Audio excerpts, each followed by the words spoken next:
Hi all, good morning and welcome back to Marathon COET Revision Classes by Cyclista.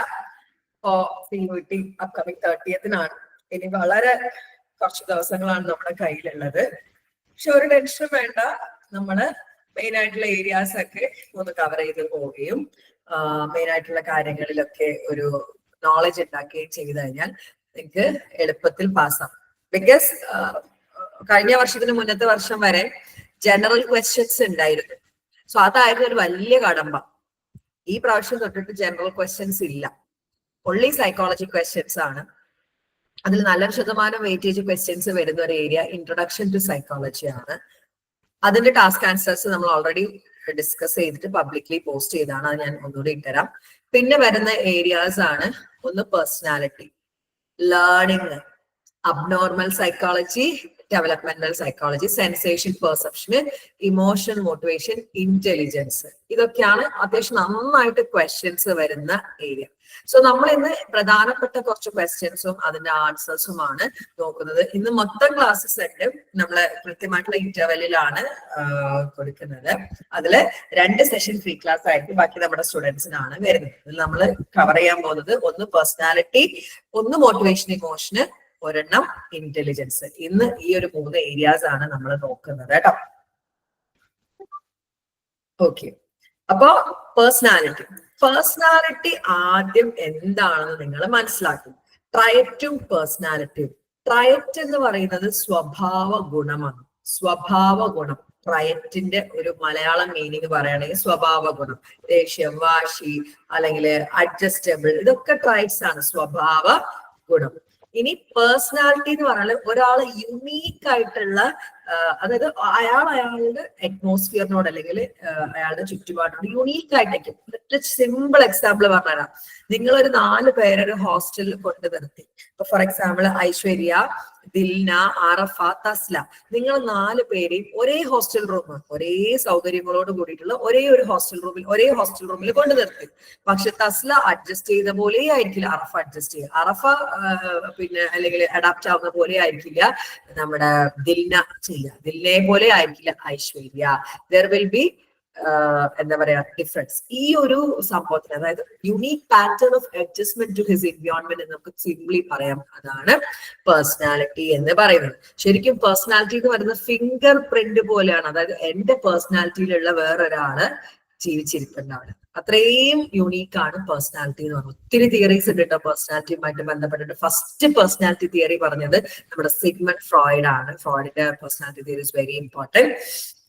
അപ്പൊ പേഴ്സണാലിറ്റിയിൽ നമുക്ക് ചോദിക്കാൻ സാധ്യതയുള്ള കുറച്ച് ക്വസ്റ്റ്യൻസ് ആണ് നമ്മൾ ഇന്ന് ഡിസ്കസ് ചെയ്യാൻ പോകുന്നത്. ഫസ്റ്റ് ക്വസ്റ്റ്യൻ ആണ്, who believed that triad existed as a part of nervous system? Traits nervous സിസ്റ്റമായിട്ട് ബന്ധപ്പെടുത്തി പറഞ്ഞത് ആരാണ്? Paul Costa, McCrae. ഇവരുടെ പേഴ്സണാലിറ്റി തിയറിയുടെ പേര് ബിഗ് 5 ഫാക്ടർ എന്നാണ് കേട്ടോ.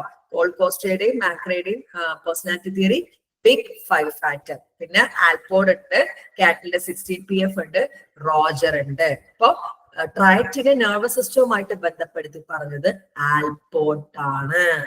നോക്കിയേ, റീസൺ ആണ് ആൽപോർട്ട് എന്താണ് ഈ ഒരു ഉത്തരത്തിന് കാരണമായിട്ട് വന്നെന്നുള്ളത്.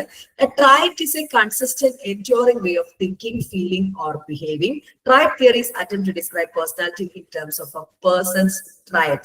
കണ്ടോ, ട്രയറ്റ് എന്ന് പറഞ്ഞാൽ ഒരാൾ എങ്ങനെ ചിന്തിക്കുന്നു, ഫീൽ ചെയ്തു, ബിഹേവ് ചെയ്യുന്നു, അതാണ്. അപ്പൊ ട്രയറ്റ് വെച്ച് പേഴ്സണാലിറ്റി തിയറി പറഞ്ഞിട്ടുള്ള ആളാണ് ആര്?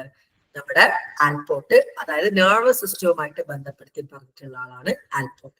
Believe there were 200 traits. Allport വിശ്വസിച്ചുകൊണ്ടിരുന്നത് 200ഓളം ട്രയറ്റ് ഉണ്ട്. That were wired into nervous system to guide a person's behaviour. കണ്ടോ, 200ഓളം ട്രയറ്റ്സ് ഉണ്ട്. അതൊക്കെ നെർവസ് സിസ്റ്റവുമായിട്ട് ടൈഡ് ആണ്. അതാണ് നമ്മൾ നിയന്ത്രിക്കുന്നത്. അതായത് ട്രയറ്റുമായിട്ട് ബന്ധപ്പെടുത്തി പേഴ്സണാലിറ്റി പറഞ്ഞിട്ടുള്ള ആളാണ് Allport and connected to nervous system. ഇനി നോക്കിക്കേ, കാറ്റിലാണെങ്കിൽ ഒരു ആൻസർ കിട്ടി, പക്ഷെ 3 ആളും കൂടി നമുക്ക് ഉണ്ട് ഓപ്ഷൻസ് ആയിട്ട്. റൈമൻ കാറ്റൽ ഉണ്ട്, റോജർ ഉണ്ട്, അതുപോലെ തന്നെ കോസ്റ്റ ആൻഡ് മെക്രേ ഉണ്ട്. അപ്പൊ കാറ്റൽ ആരാണ്? ഡെവലപ്പ് കോൺസെപ്റ്റ് ഓഫ് സർഫേസ് ട്രയറ്റും സോഴ്സ് ട്രയറ്റും. Identify 16 source trait through factor analysis. അദ്ദേഹം സർഫസ് ട്രയറ്റും സോഴ്സ് ട്രയറ്റും കണ്ടെത്തിയ ആളാണ് ആര്? Raymond Cattell. അദ്ദേഹം 16ഓളം സോഴ്സ് ട്രയറ്റ് കണ്ടെത്തിയിട്ടുള്ളത്. അതാണ് 16 PF അല്ലെങ്കിൽ 16 പേഴ്സണാലിറ്റി ഫാക്ടർ. ഇപ്പൊ കാറ്റലിനെ പറ്റിയിട്ട് ഒരു കാര്യം പറയുകയാണെങ്കിൽ 16 പേഴ്സണാലിറ്റി ഫാക്ടർ എന്നുള്ള പേഴ്സണാലിറ്റി ടെസ്റ്റ് കണ്ടുപിടിച്ച ആളാണ്. സോഴ്സ് ട്രയറ്റ്, സർഫസ് ട്രയറ്റ്, ഇതൊക്കെ റെയ്മണ്ട് കാറ്റലിന്റെ അക്കൗണ്ടിൽ വരുന്നതാണ്. Development assessment questionnaire to identify original 16 triad dimension 16 PF. ഇനി റോബർട്ട് മാക്രയും പോൾ കോസ്റ്റയും later develop 5-factor model or F personality theory ആയിട്ടുള്ള ബിഗ് 5 ഫാക്ടർ അല്ലെങ്കിൽ 5 ഫാക്ടർ മോഡല് കണ്ടെത്തിയ ആളാണ് ആര്? നമ്മുടെ റോബർട്ട് മാക്രയും പോൾ കോസ്റ്റയും. Which describe personality in terms of 5 broad factors. 5 factors ആണ് പറഞ്ഞത്. Psychologist Lewis Goldberg refer to this as big 5 factor of personality. ശ്രദ്ധിക്കണേ, നമ്മുടെ റോബർട്ട് മാക്രയും പോൾ കോസ്റ്റയുടെയും തിയറിയാണ് 5 ഫാക്ടർ മോഡൽ. ആ മോഡലിന് ബിഗ് 5 ഫാക്ടർ ഓഫ് പേഴ്സണാലിറ്റി എന്ന പേര് കൊടുത്തത് ലെവിസ് ഗോൾബർഗ് എന്ന സൈക്കോളജിസ്റ്റ് ആണ്. ഇതില് 5 ഫാക്ടറിൽ അടങ്ങിയിരിക്കും. ഈ ഒരു 5 ഫാക്ടർ വെച്ചിട്ട് എങ്ങനെയാണ് ഒരു ക്വസ്റ്റ്യൻ നിങ്ങൾക്ക് പ്രതീക്ഷിക്കാം കേട്ടോ. Openness to experience, conscientiousness, extraversion, agreeableness, neuroticism. ഈ 5 ഫാക്ടേഴ്സ് ആണ് പേഴ്സണാലിറ്റിക്ക് ഉള്ളത് എന്നാണ് റോബർട്ട് മാക്രയും പോൾ കോസ്റ്റയും പറഞ്ഞിരിക്കുന്നത്. അപ്പൊ പറഞ്ഞു വന്നത് ഏത് ക്വസ്റ്റ്യൻ ആണ്? നമ്മുടെ ട്രൈറ്റ്സ് നെർവസ് സിസ്റ്റത്തിന്റെ പാർട്ടായിട്ട് എക്സിസ്റ്റ് ചെയ്യുന്നത് പറഞ്ഞത് ആരാണ്? ഗോർഡൻ ആൽപോർട്ട് ആണ് കേട്ടോ. ആൽപോർട്ട് ആണ് അത് പറഞ്ഞത്. ട്രൈറ്റ്സ് വെച്ച് പേഴ്സണാലിറ്റി പറഞ്ഞിട്ടുള്ള ആളാണ്. 200ഓളം ട്രൈറ്റ്സ് ഉണ്ടെന്നും അത് നെർവസ് സിസ്റ്റത്തിൽ ബൗണ്ട് ആയിരിക്കുന്നെന്ന് പറഞ്ഞ ആളാണ്. പിന്നെ കാറ്റിലാണ്. കാറ്റിൽ 16 ട്രൈറ്റ്സ് കണ്ടെത്തിയിട്ടുണ്ട് സോഴ്സ് ട്രൈറ്റ് ആയിട്ട്. സർഫസ് ട്രൈറ്റ് കൊണ്ട് 16 PF എന്ന ക്വസ്റ്റ്യനെയർ ഡെവലപ്പ് ചെയ്ത ആളാണ്. പിന്നെ റോബർട്ട് മാക്രയും പോൾ കോസ്റ്റയും ബിഗ് 5 ഫാക്ടർ അല്ലെങ്കിൽ 5 ഫാക്ടർ മോഡൽ. ഏതൊക്കെയാണ് ആ 5 factors? Openness to experience, conscientiousness, extroversion, agreeableness, neuroticism. Okay ആണോ?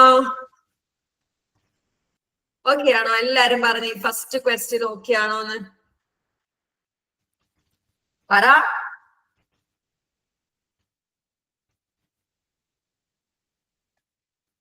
ഓക്കെ ആണോ? Very good Aardra. Anybody else? നിങ്ങൾ പറയണേ.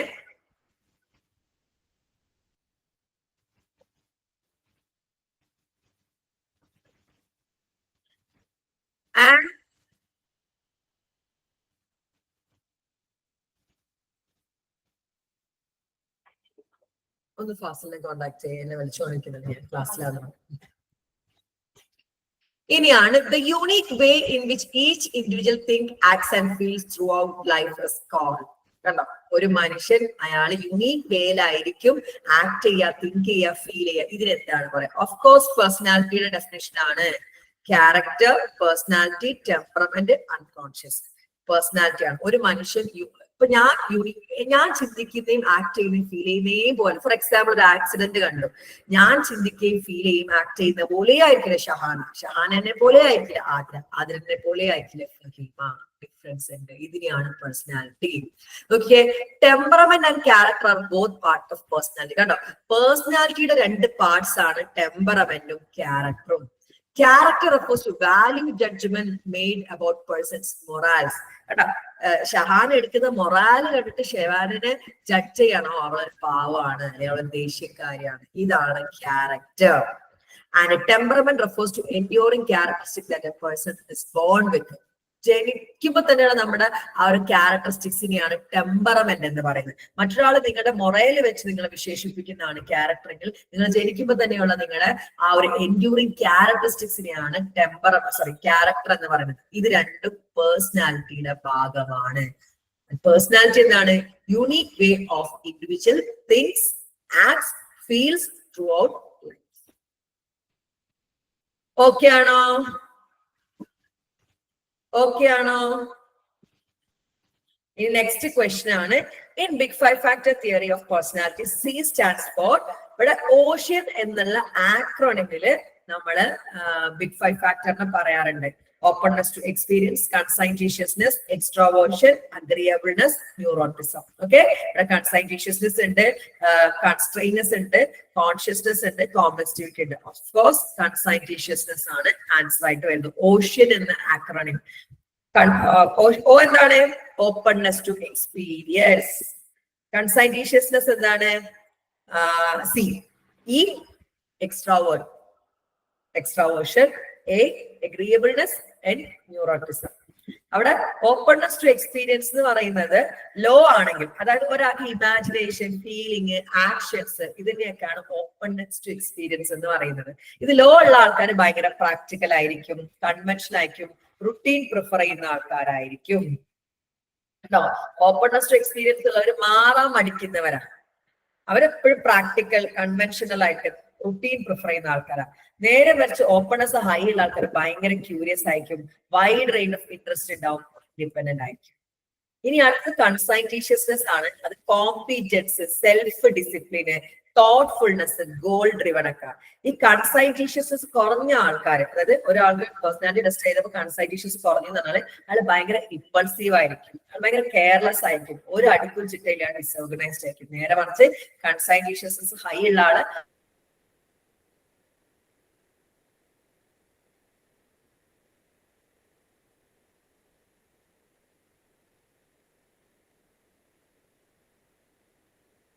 ഹൈ ആണെങ്കിലോ out going, warm, seeks adventure. ഇനി അഗ്രിയബിൾനെസ് ആണ്. അഗ്രിയബിൾസിന്റെ പ്രത്യേകത കോപ്പറേഷന്, ട്രസ്റ്റ് വർത്തി, ഗുഡ് നേച്ചേർഡ് ഒക്കെയാണ്. അതായത് ഒരു എല്ലാത്തിനോടും ഇണങ്ങി പോകുന്നവർ.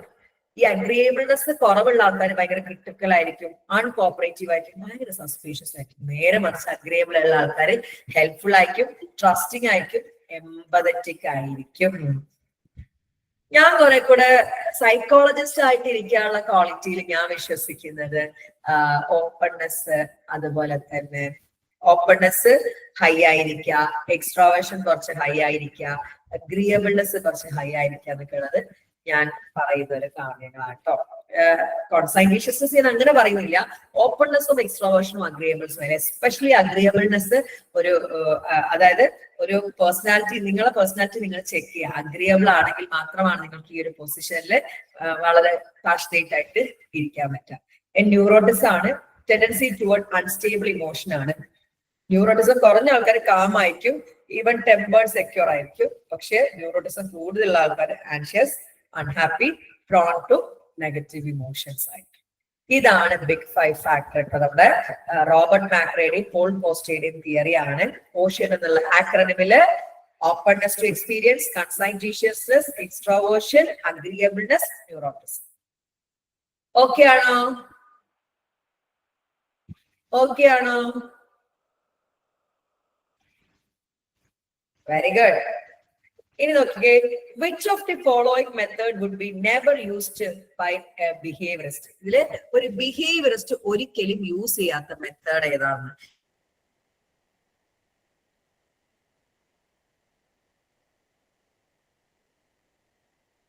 ഒരു ബിഹേവിയറിസ്റ്റ് യൂസ് ചെയ്യില്ല.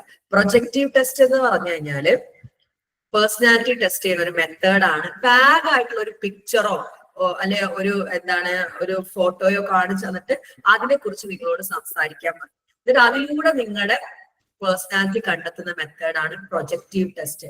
മെയിൻ ആയിട്ടുള്ള കുറച്ച് പ്രൊജക്റ്റീവ് ടെസ്റ്റ് ആണ് റോഷാർക്ക് ഇംഗ്ബ്ലോട്ട് ടെസ്റ്റ്, ടിമാറ്റിക് അപ്രസെപ്ഷൻ ടെസ്റ്റ് ഒക്കെ വരുന്നത്. Okay, the behaviors did not support the psychodynamic approach of the focusing on unconscious mind. Behaviors ഒരിക്കലും അൺകോൺഷ്യസ് മൈൻഡിനെ സപ്പോർട്ട് ചെയ്യുന്നില്ല. അവിടെ അൺകോൺഷ്യസ് മൈൻഡിന് നല്ല പ്രാധാന്യം കൊടുത്തിട്ടുള്ള, അല്ലെങ്കിൽ അൺകോൺഷ്യസ് മൈൻഡ് അല്ലെങ്കിൽ സൈക്കോഡൈനാമിക്സ് ഫോളോ ചെയ്യുന്ന ഒരു പേഴ്സണാലിറ്റി ടെസ്റ്റ് ആണ് projective test. Their focus was on a conscious mind and they relied more on objective methods, empirical study to study an individual. ബിഹേവിയറിസ്റ്റുകൾ എപ്പോഴും ഫോക്കസ് ചെയ്യുക കോൺഷ്യസ് മൈൻഡിനെയാണ്. അതുകൊണ്ട് തന്നെ അവർ കുറച്ചുകൂടി എംപെരിക്കൽ ആയിട്ടുള്ള ഒബ്ജക്റ്റീവ് ആയിട്ടുള്ള മെത്തേഡുകളാണ് യൂസ് ചെയ്യുക. Thus, projective tests are being subjective measures of personality. Projective subjective ആണ്, സൈക്കോഡൈനാമിക്സിനെയും അൺകോൺഷ്യസിനെയും follow ചെയ്യുന്നതാണ്. Measuring the suppressed contents in the unconscious were never used by behaviorists. കേട്ടോ, ഒരിക്കലും ബിഹേവിയറിസ്റ്റുകൾ അൺകോൺഷ്യസിനെ പറ്റി ബോധവടല്ല. സോ ബിഹേവിയറിസ്റ്റുകൾ ഒരിക്കലും എന്ത് യൂസ് ചെയ്യില്ല? പ്രൊജക്റ്റീവ് ടെസ്റ്റുകൾ യൂസ് ചെയ്യില്ല. പ്രൊജക്റ്റീവ് ടെസ്റ്റിൽ ഏറ്റവും ഇമ്പോർട്ടന്റ് ആയിട്ടുള്ള കുറച്ച് എന്താണ്? റോഷാർക്ക് ഇംഗ്ബ്ലോട്ട് ടെസ്റ്റ്.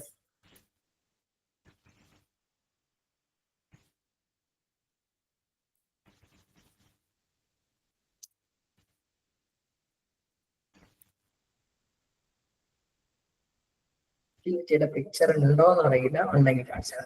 Thematic apperception test. ഞാൻ കാണിച്ചു തരാം, ലോഡ് ആവട്ടെ. അപ്പൊ നാലാമത്തെ ക്വസ്റ്റ്യൻ മനസ്സിലായോ? ബിഹേവിയറിസ്റ്റുകൾ ഒരിക്കലും യൂസ് ചെയ്യാത്ത മെത്തേഡ് പ്രൊജക്റ്റീവ് ടെസ്റ്റ് ആണ്. പ്രൊജക്റ്റീവ് ടെസ്റ്റ് ഒരു പേഴ്സണാലിറ്റി ടെസ്റ്റ് ആണ്. സൈക്കോഡൈനാമിക്സിനെയും അൺകോൺഷ്യസിനെയും ഫോളോ ചെയ്യുന്ന ടെസ്റ്റ് ആണ് പ്രൊജക്റ്റീവ് ടെസ്റ്റ് എന്ന് പറയുന്നത്. മെയിൻ ആയിട്ടുള്ള example റോഷാർക്ക് ഇൻഗ്ബ്ലോട്ട് test, thematic apperception test ആണ്. തിമാറ്റിക് അപ്രസംഷൻ ടെസ്റ്റ് എന്ന് പറയുന്നത് ഇങ്ങനെ ഒരു ഫോട്ടോ കാണിക്കും, ഇങ്ങനെ ഒരു ഫോട്ടോ, ഈ ഫോട്ടോനെ പറ്റിയൊരു കഥ പറയാൻ പറയും. ആ കഥ അനുസരിച്ച് നിങ്ങളുടെ പേഴ്സണാലിറ്റി അളക്കുന്നതാണ് എന്ത്? Thematic apperception test. ഇപ്പൊ പ്രൊജക്റ്റീവ് ടെസ്റ്റിന്റെ പ്രത്യേകത പേഴ്സണാലിറ്റി ടെസ്റ്റ് ആണ്, പക്ഷേ സൈക്കോഡൈനാമിക്സും അൺകോൺഷ്യസും യൂസ് ചെയ്യുന്ന ടെസ്റ്റ് ആണ്. വാഗ് ആയിട്ടുള്ള പിക്ചറോ അല്ലെങ്കിൽ ഫോട്ടോയോ കാണിച്ചിട്ട് അതിനെ പറ്റി പറയാൻ പറഞ്ഞാൽ അതിലൂടെ പേഴ്സണാലിറ്റി അളക്കുന്ന ടെസ്റ്റ് ആണ്. അതൊരിക്കലും ബിഹേവിയറിസ്റ്റുകൾ യൂസ് ചെയ്യില്ല. ഓക്കെ ആണോ? ഓക്കെ ആണോ? Very good. ഇനി നോക്കിയേ, which of the following is not a type of behavioural assessment? ഇതില് ബിഹേവിയറൽ അസസ്മെന്റ് അല്ലാത്തത് ഏതാണ്? Direct observation, thematic apperception test, rating scale, frequency count. ഇതില് നമുക്കറിയാലോ, ബിഹേവിയറൽ അസസ്മെന്റ് ഞാൻ ഇപ്പൊ തന്നെ പറഞ്ഞ ആൻസർ ആണ്, തിമാറ്റിക് അപ്രസംഷൻ ടെസ്റ്റ് ആണ്. ഒരു ബിഹേവിയറൽ അസസ്മെന്റ് നടക്കുമ്പോൾ നമ്മൾ ഒബ്സർവ് ചെയ്യും. റേറ്റിംഗ് സ്കെയിൽ ഉണ്ട്. നിങ്ങൾ ഇപ്പൊ സന്തോഷവതി ആയിരിക്കുന്നോ, റേറ്റ് ചെയ്യുക, 1 to 10 റേറ്റ് ചെയ്യുക. ഫ്രീക്വൻസി കൗണ്ട്, നിങ്ങൾക്ക് എത്ര വട്ടം പാനിക് അറ്റാക്ക് വന്നു, എത്ര വട്ടം, അതാണ് ഫ്രീക്വൻസി കൗണ്ട്. ഇതൊക്കെ നമ്മൾ ബിഹേവിയറൽ അസസ്മെന്റിൽ യൂസ് ചെയ്യും, but never use thematic apperception test.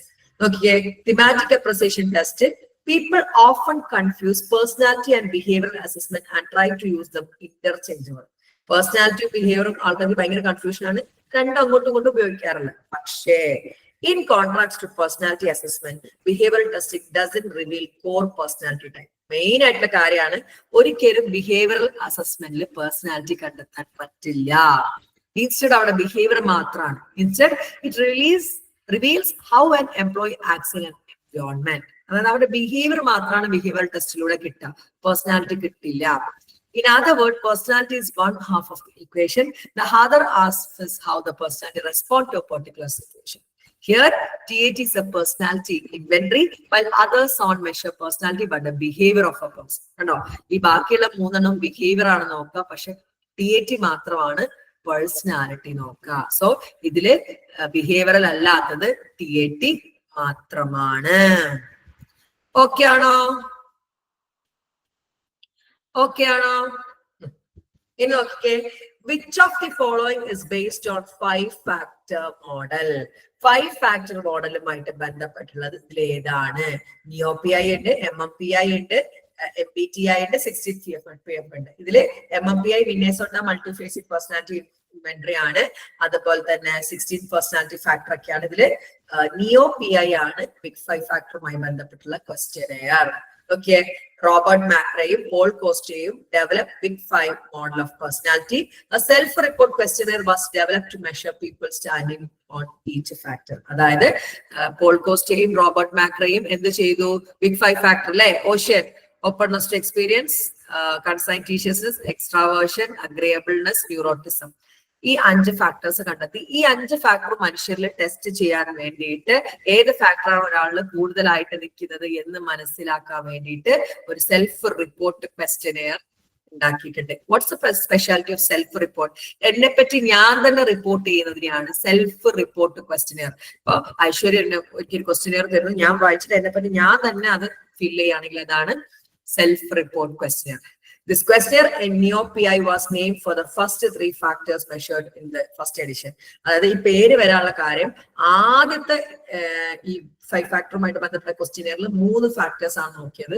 Neuroticism, extraversion, openness, അതാണ് നിയോ എന്നുള്ള പേര്. Soon conscientiousness and agreeableness were also. അപ്പോ 5 ഫാക്ടർ മോഡലുമായിട്ട് ബന്ധപ്പെട്ടിട്ട് വന്നിട്ടുള്ള ക്വസ്റ്റ്യനെയർ ആണ് ഏത്? NEOPI self report questionnaire. Okay ആണോ?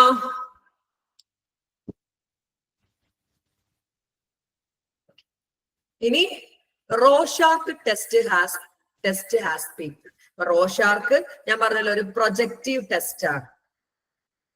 TAT ഒരു പ്രൊജക്റ്റീവ് ടെസ്റ്റ് ആണ്. TATയുടെ പ്രത്യേകത എന്ന് വെച്ചാൽ TATയിൽ നമ്മൾ ഈ ഒരു ഇമേജ് കണ്ടിട്ട് കഥ എഴുതാനാണ് പറയാം. നേരെ മറിച്ച് റോഷാക്കില്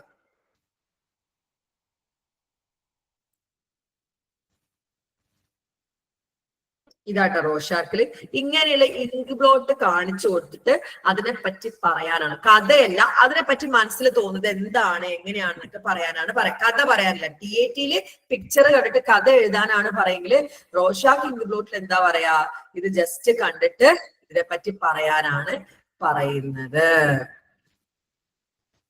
അപ്പൊ നോക്കിക്കേ, Rorschach test as people tell stories about a picture with people in it. അല്ല, ഒരിക്കലും റോഷാക്ക് അടുത്ത് കഥ പറയാനല്ല പറയലേ.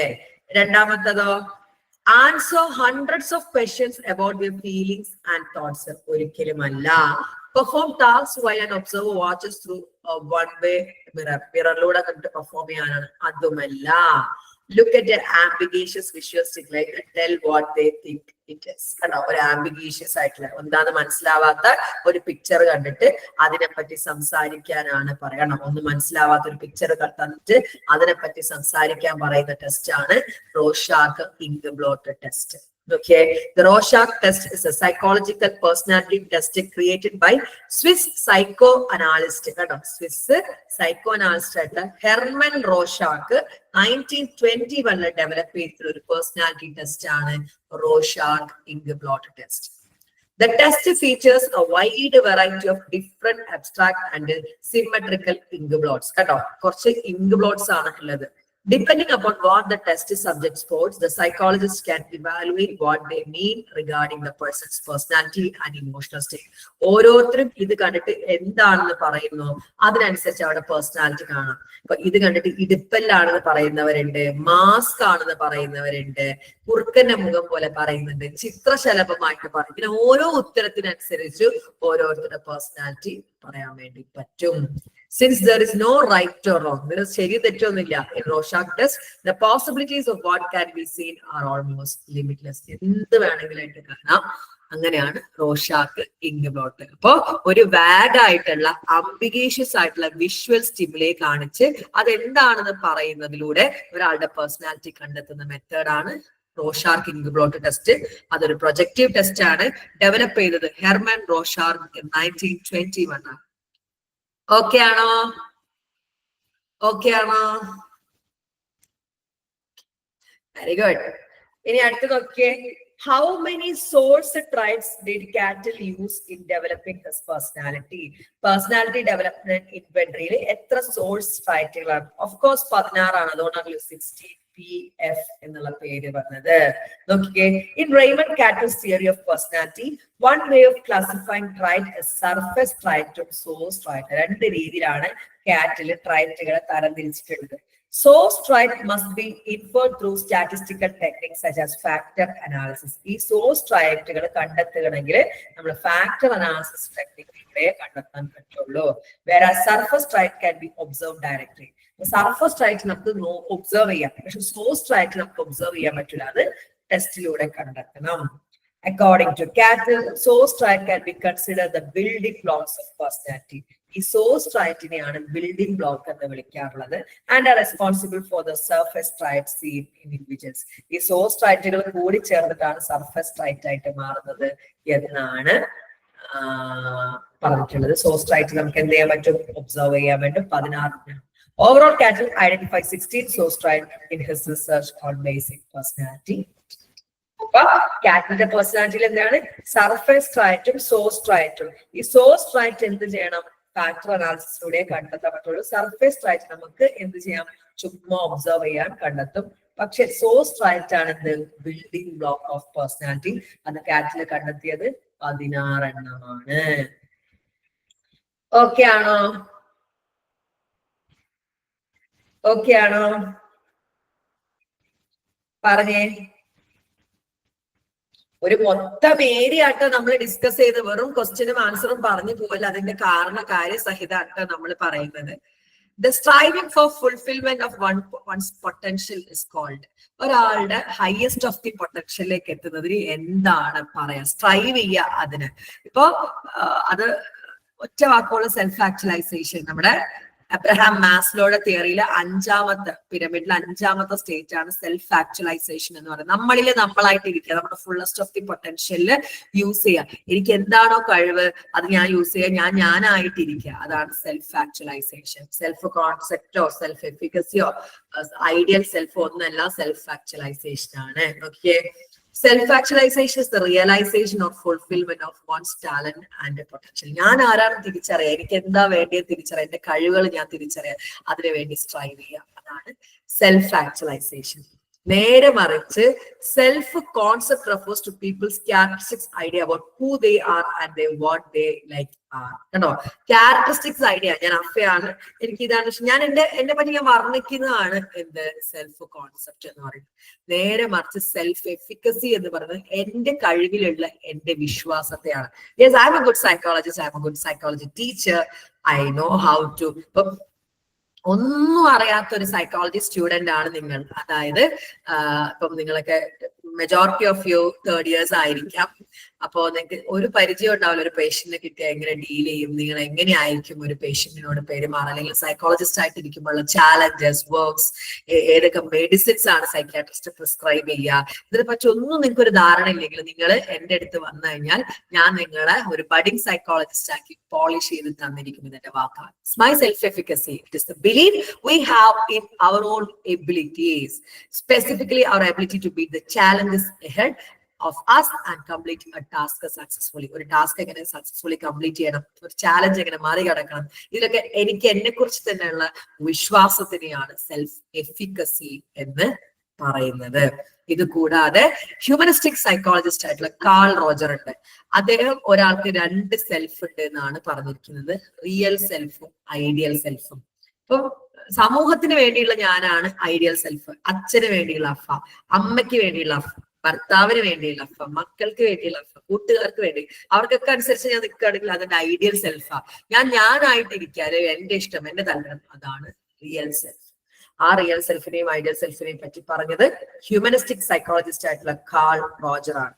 The personality is composed of, അദ്ദേഹത്തിന്റെ പ്രകാരം പേഴ്സണാലിറ്റിയിലെ റിയൽ സെൽഫും ഐഡിയൽ സെൽഫും ആണുള്ളത്. Your real self is who you are actually are. നിങ്ങൾ ആരാണ്, അതാണ് real self. While your ideal self is the person you want to be. നിങ്ങൾ ഓരോരുത്തർക്കും വേണ്ടി ആവാൻ ശ്രമിക്കുന്നതാണ് ഐഡിയൽ സെൽഫ്. ഈ റിയൽ സെൽഫും ഐഡിയൽ സെൽഫും തമ്മിൽ ഭയങ്കര വ്യത്യാസമുണ്ടെങ്കിൽ നിങ്ങൾക്ക് എന്ത് വരും പറയുന്നത്, ബുദ്ധിമുട്ട് വരും, ഇൻകോൺഫിഡൻസ്. അവിടേക്ക് ഒരു തട്ടണിങ് സിറ്റുവേഷൻ വരുമ്പോഴാണ് നിങ്ങൾക്ക് മാനസിക പ്രശ്നങ്ങളും മാനസിക രോഗവും വരുന്നതെന്നാണ് റോജർ. ജീവിതത്തില് നിങ്ങളിലെ നിങ്ങളായിട്ടിരിക്കാൻ വേണ്ടി ശ്രമിക്കാം. ഓക്കെ ആണോ?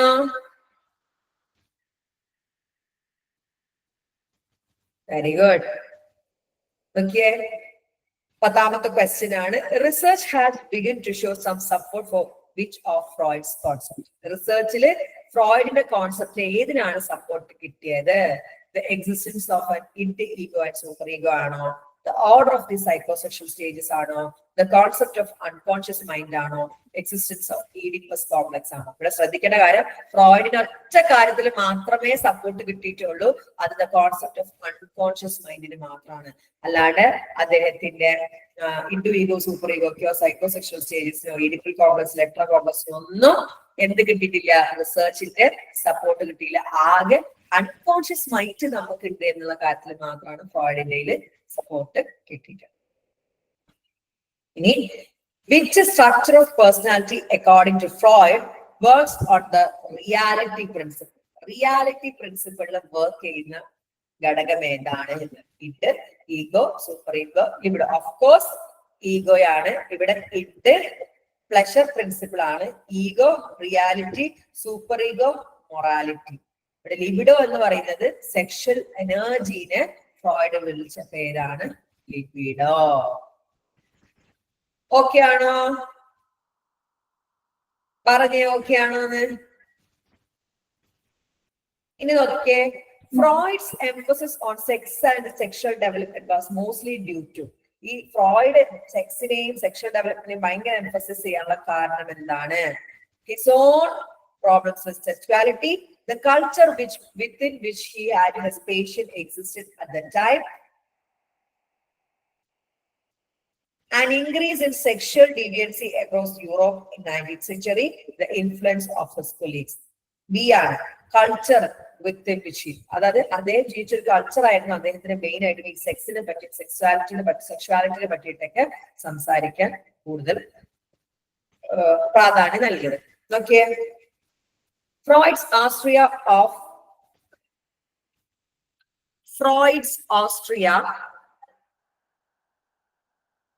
of the second half of the 19th century was characterized by an even more rigorous form of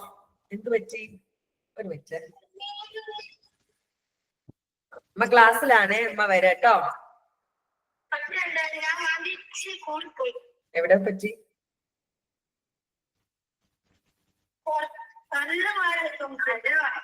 ഞാൻ വിളിക്കാം, ഞാൻ ക്ലാസ്സിലമ്മ വിളിക്കാം. വീട്ടിൽ നിന്നുള്ള തല്ലും പിടി. Sorry guys. അപ്പം Freud's Austria of the second half of the 19th century was characterized by even more rigorous form of Victorian sexual morality than England. ഇംഗ്ലണ്ടിനെക്കാളും സെക്ഷുവാലിറ്റി മൊറാലിറ്റിനൊക്കെ പറ്റി സംസാരിക്കുന്ന സ്ഥലമായിരുന്നു ഓസ്ട്രിയ, രണ്ടാം പകുതി ജീവിച്ച്. Whose sexual delicacy and frigidity is often caricatured. This rigorous sexual morality did not, however, prevent Victorians from speaking about sexuality. The large urban professional middle class, the bourgeois, had an intense moral preoccupation with the sexuality, particularly in women and children. After cultural sexuality, ഭയങ്കരമായിട്ട് involved ആയിരുന്നു. Their sexual interest and sexual knowledge were understood to be naturally limited. However, in the case of expectations, this interest and knowledge were carefully regulated. Young women were expected to be chaste before marriage, and the private sexual experimentation of children and adolescents. Avude sexual culture, like സെക്ഷുവാലിറ്റിനെ പറ്റിയുള്ള കാര്യം, ഇതായിരുന്നു ശരിക്കും ഫ്രോയിഡിനെ എന്തിലേക്ക് എത്തിച്ചത്. ഈ സെക്സും സെക്ഷുവാലിറ്റിയും മാനസിക രോഗങ്ങളുമായിട്ട് ഭയങ്കരമായിട്ട് connected ആണ് എന്നൊരു കാര്യത്തിലേക്ക് എത്തിച്ചത്. അപ്പൊ സെക്സും സെക്ഷുവാലിറ്റിനെ പറ്റി ഫ്രോയിഡ് കുറെ കൂടെ എംഫസൈസ് ചെയ്യാനുള്ള ഒറ്റ സെക്കൻഡ്. ഹലോ, പറഞ്ഞു മെയിൻ പറ, ക്ലാസ്സിലാണ്.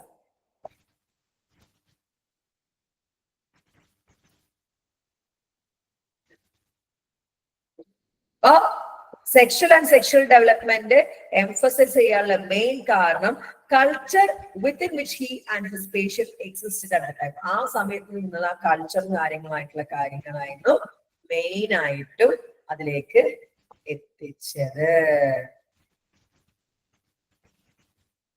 ഓക്കെ ആണോ?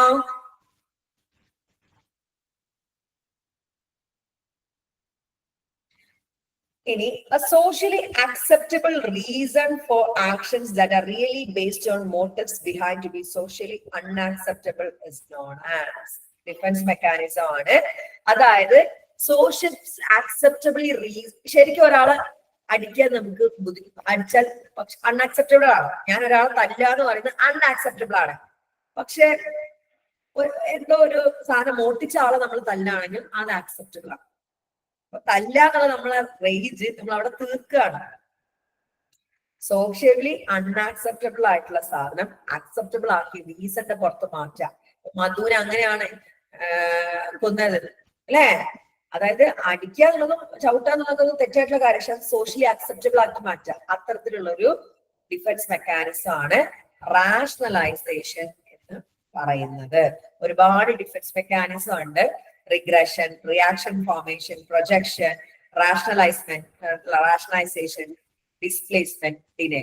അതിന് മുന്നേ എന്താണ് ഡിഫൻസ് മെക്കാനിസം?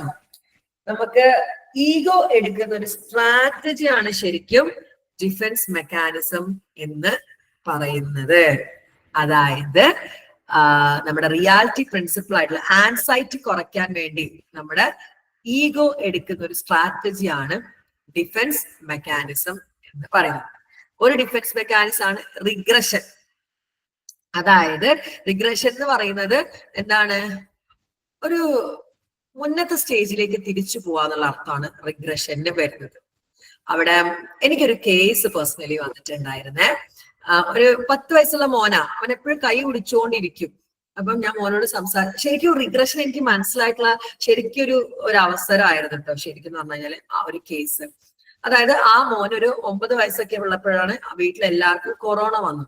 വീട്ടിലെല്ലാവർക്കും 9-8 വയസ്സ് വീട്ടിലെല്ലാവർക്കും കൊറോണ വന്നിട്ട് ഈ കൊച്ചിനും ഗ്രാൻഡ് ഫാദറിനും മാത്രം കൊറോണ വന്നില്ല.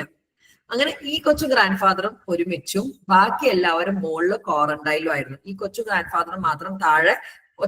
ഈ കൊച്ചിന് അമ്മയുമായിട്ടുള്ള എന്താ പറയാ ഒരു ഡിറ്റാച്ച്മെന്റ് ഇതൊക്കെ കൂടി കുഞ്ഞിനെ ചെറിയ സ്റ്റേജിലേക്ക് എത്തിച്ചു. അതായത് ചെറുപ്പത്തിലുള്ള ഈ കൈക്കുടിയിലേക്ക് കുഞ്ഞ് തിരിച്ചു. This is regression. Repeating to a more infantile psychosexual stages where some psychic energy remains the same. A little boy reverts to the oral comfort of thumbs up in the car on the way to his first day of school. First day of school like thumbs up. അതായത് എന്തോ പ്രശ്നം വരുമ്പോൾ ചെറിയ സ്റ്റേജിലേക്ക് bed wetting, കൈ കുടിക്കുക, ഇതൊക്കെ അതിൽ പെടുന്നതാണ്. ഈവൻ എനിക്കൊരു കേസ് ഉണ്ടായിരുന്നു, ഒരു പേഷ്യന്റ് വന്നുള്ളത്. അയാൾ പറഞ്ഞത് അയാൾക്ക് ഡിസിഷൻ എടുക്കാൻ ബുദ്ധിമുട്ടാകുമ്പോൾ അയാൾ എല്ലാ സ്ഥലത്തും മൂത്രം ഒഴിച്ചു വെക്കും. സൈക്കോസിസ് ആയിരുന്നു കേട്ടോ, മൂത്രം ഒഴിച്ചു വെക്കുമെന്ന്. അതും ഒരു റിഗ്രഷനാണ്, അതായത് ഓറൽ സാറ്റിസ്ഫാക്ഷൻ. അപ്പം പണ്ടത്തെ ഒരു സ്റ്റേജിലേക്ക് തിരിച്ചു പോയ പ്രശ്നം വരുമ്പോൾ അതിനെയാണ് റിഗ്രഷൻ. ഇനി റിയാക്ഷൻ ഫോർമേഷൻ ഉണ്ട്. ഇഷ്ടമില്ലാത്ത ആളെ ഇഷ്ടപ്പെടുന്ന പോലെ അഭിനയിക്കാം. അതായത് സ്വിച്ചിങ് അൺആക്സെപ്റ്റബിൾ ഇമ്പൾസീവ് ഓപ്പോസിറ്റ്. നമുക്ക് ഇഷ്ടമില്ലാത്ത ഒരാളാണ്, അയാൾ നല്ലോ നിൽക്കുക, അല്ലെങ്കിൽ ഇഷ്ടമില്ലാത്തൊരു കാര്യമാണ്, അത് ഇഷ്ടംപോലെ ചെയ്യാം. It's reaction formation. Switching unacceptable impulses into their opposites. Repressing angry feeling of person displays exaggerated friendliness. കണ്ടോ, ദേഷ്യമുള്ള ആളോട് ഭയങ്കര ഫ്രണ്ട്ലിനെസ്. ഇനി പ്രൊജക്ഷൻ ആണ്. Disguising one's own threatening impulse by attributing them to others. നമ്മുടെ ചെയ്ത കാര്യങ്ങൾ മറ്റുള്ള, ഞാൻ ചെയ്ത കുറ്റം ഞാൻ സാനയാണെന്ന് നാട്ടുകാരോട് പറയാം, അത് പ്രൊജക്ഷൻ ആണ്. And El Salvador saying captures the idea the thief thinks everyone else is a thief. കള്ളം വിചാരിക്കണം എല്ലാവരും കള്ളന്മാരാണ്. അതെന്താണ്? റാഷണലൈസേഷൻ, പ്രൊജക്ഷൻ ആണ്. അടുത്തതാണ് എന്ത്? റാഷണലൈസേഷൻ. അതാണ് നമ്മൾ പറഞ്ഞത്. Offering A self justified explain in the place of self justify ചെയ്യാം. അയാള് ഞാൻ അടിച്ചത്, അയാള് മറ്റേ ആള് ഷോപ്പിൽ ബണ്ണ് കെട്ടിട്ടാണല്ലോ, ഇങ്ങനെ പറയാ. ഡിസ്പ്ലേസ്മെന്റ് സിമ്പിൾ ആണ്. അങ്ങാടി തോറ്റേന് അമ്മയോടെ. Shifting sexual or aggressive impulse toward a more acceptable and less threatening. നമ്മളോട് ബോസ് ചീത്ത പറഞ്ഞു, നമ്മളെ വീട്ടിൽ വന്ന് ഭാര്യനെ ചീത്ത പറയുന്നത് ഡിസ്പ്ലേസ്മെന്റ് ആണ്. Last but not the least, denial. നമുക്ക് അക്സെപ്റ്റ് ചെയ്യാൻ ബുദ്ധിമുട്ടുള്ള കാര്യം വിശ്വസിക്കാതിരിക്കുക, അല്ലെങ്കിൽ അതിന് തള്ളിക്കളയാം. അതിനെയാണ് ഡിനയൽ എന്ന് പറയുന്നത്. ഇതൊക്കെ ഡിഫൻസ് മെക്കാനിസം ആണ്, ഈഗോ എടുക്കുന്ന strategy to protect us from the anxiety. Okay ആണോ? പറഞ്ഞേ. ഇനി who among the following is considered as proponent of word association test to understand unconscious conflict in an individual? ഒരാളുടെ ഒരു ഇൻഡിവിജ്വലിന്റെ അൺകോൺഷ്യസ് കോൺഫ്ലിക്റ്റ് മനസ്സിലാക്കാൻ വേണ്ടി word association test കണ്ടെത്തിയത് ആരാണ്? Henry Murray, Carl യുങ്, സിഗ്മണ്ട് ഫ്രോയിഡ്, ഡൊണാൾഡ് വിനിക്കോട്ട്. അതിന്റെ answer എന്റെ ഓർമ്മ ശരിയാണെങ്കിൽ ഹെൻറി മുറൈ ആണ്. ഞാൻ ഒന്ന് നോക്കിയേക്കാം.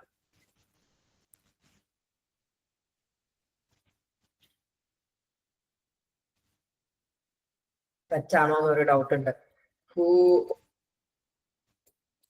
is the proponent of word association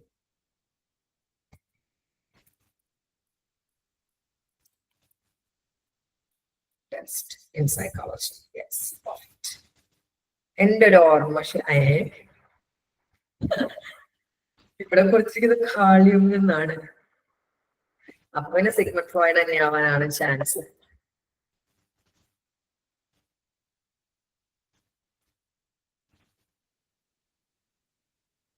യുങ് എന്നാണ്. യുങ് ആണെങ്കിൽ മിക്കവാറും സിഗ്മണ്ട് ഫ്രോയിഡ് തന്നെ ആവാനാണ് ചാൻസ്.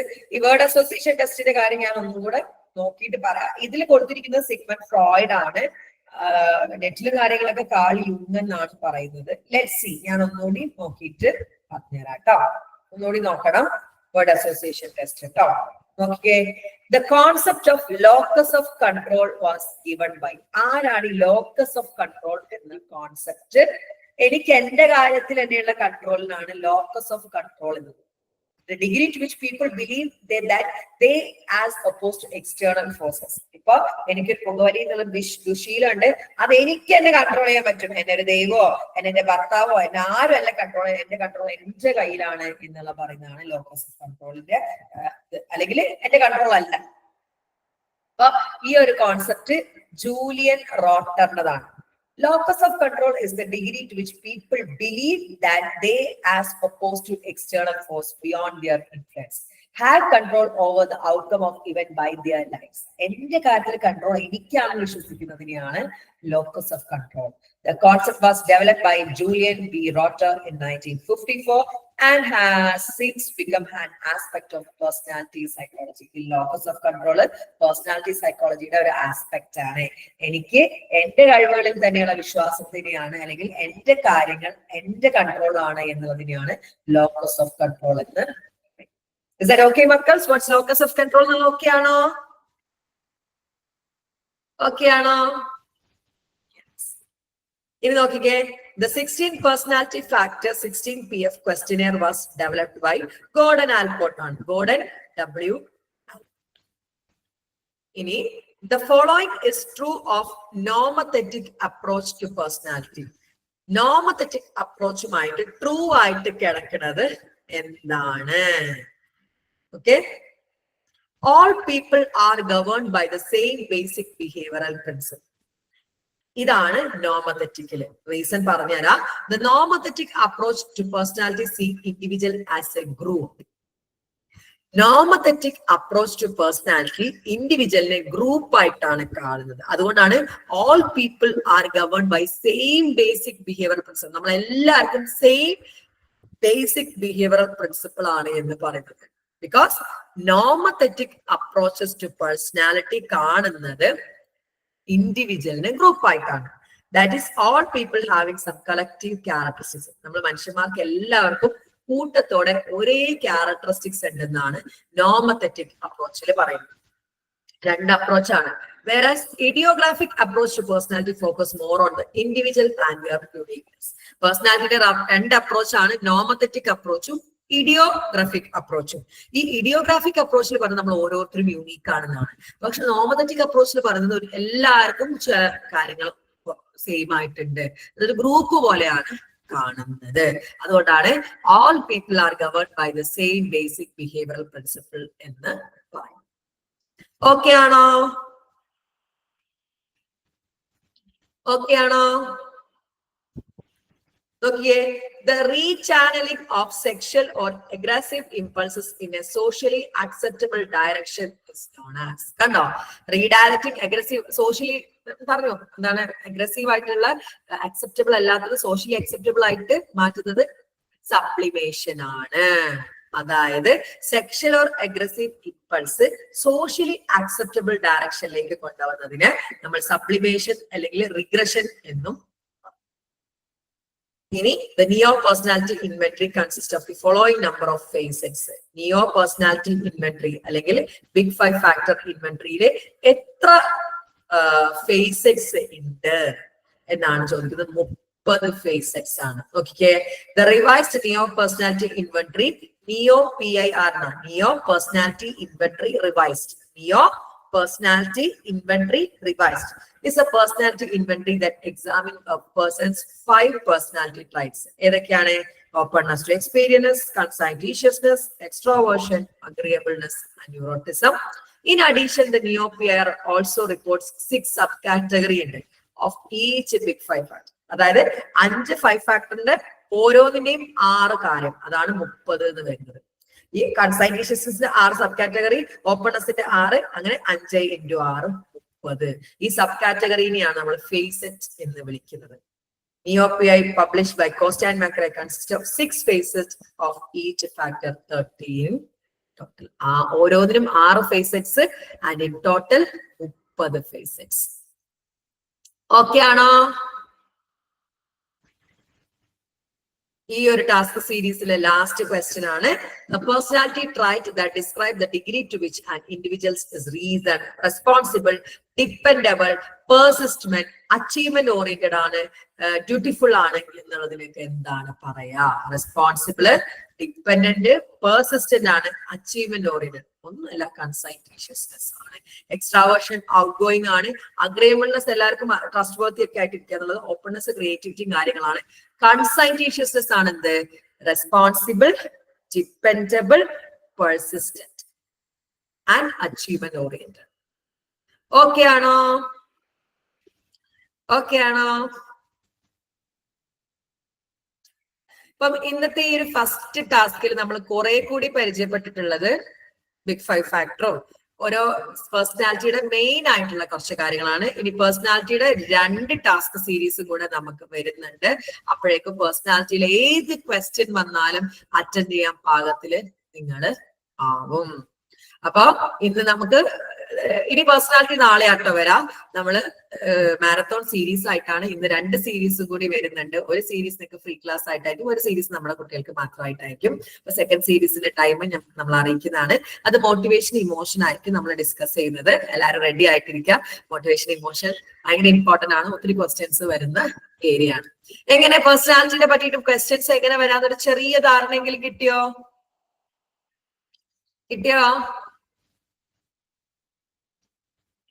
അപ്പൊ ഫ്രണ്ട്സിനെയൊക്കെ അറിയിക്കുക.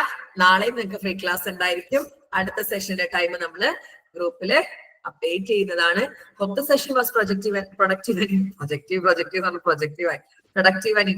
അടുത്തൊരു സെഷനുമായി നമ്മൾ വീണ്ടും കാണും. Signing off. Bye bye. Take care.